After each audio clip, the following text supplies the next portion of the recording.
रामायण की कथा में आप सभी ने कभी न कभी काकभुसुंडी के बारे में जरूर सुना होगा। क्या आपको उन्हें मिले हुए श्राप के बारे में पता है?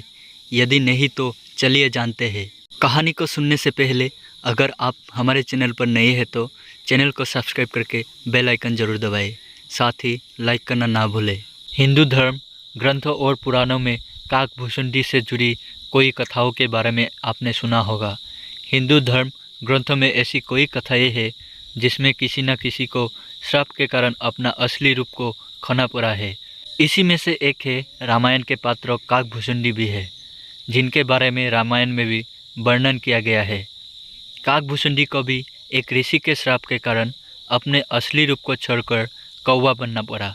रामचरितमानस के उत्तरकांड में काकभुसुंडी के बारे में उल्लेख मिलता है।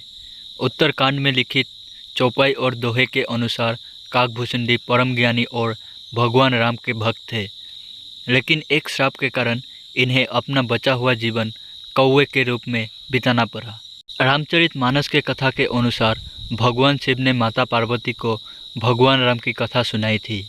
उस कथा को एक कौवे ने भी सुन लिया था। बता दें कि उसी कौवे का पुनर्जन्म काकभुसुंडी के रूप में हुआ था। पुनर्जन्म में काकभुसुंडी को भगवान शिव द्वारा सुनाई गई राम कथा अपने इस जन्म में भी याद थी, इसलिए काकभुसुंडी ने राम कथा का महिमा अन्य लोगों को भी सुनाई। भगवान शिव के द्वारा सुनाई गई राम कथा को अध्यात्म रामायण के नाम से जाना गया। काकभुसुंडी ने अपने कौवा बनने की कथा गरुड़ जी को सुनाई, जिसके अनुसार काकभुसुंडी का जन्म अयोध्या में एक शूद्रों के घर में हुआ था। अयोध्या में वो भगवान शिव के भक्त थे। अहंकार के मद में आकर काकभुसुंडी बाकी अन्य देवताओं की निंदा किया करते थे। एक बार अयोध्यापुरी में अकाल पड़ गया, जिसके कारण वो उज्जैन चले गए। काकभुसुंडी उज्जैन रहकर दयालु ब्राह्मण की सेवा करके उनके साथ रहने लगे। ब्राह्मण भी शिव भक्त था, लेकिन काकभुसुंडी के अन्य देवताओं की निंदा करने की आदत से परेशान होकर ब्राह्मण ने उन्हें राम भक्ति का उपदेश देने लगे। एक बार घमंड में आकर काकभुसुंडी अपने गुरु का अपमान करने लगा। इससे भगवान शिव नाराज हो गए और काकभुसुंडी को श्राप दिया कि तूने अपने गुरु का अपमान किया है, इसलिए तू सांप की योनि में जन्म लेने के बाद 1000 बार योनियों में जन्म लेना होगा।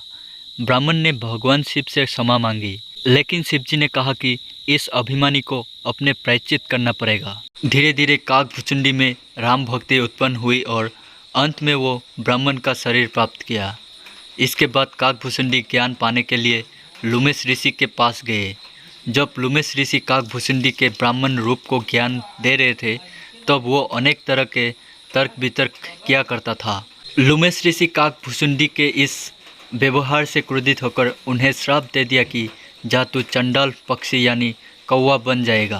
काकभुसुंडी तुरंत कौवा बनकर उड़ गया और जब ऋषि को पश्चाताप हुआ तो उन्होंने उस कौवे को दोबारा बुलाया। कौवा जब ऋषि के पास आया तो इसे राम मंत्र और इच्छा मृत्यु का वरदान भी दिया।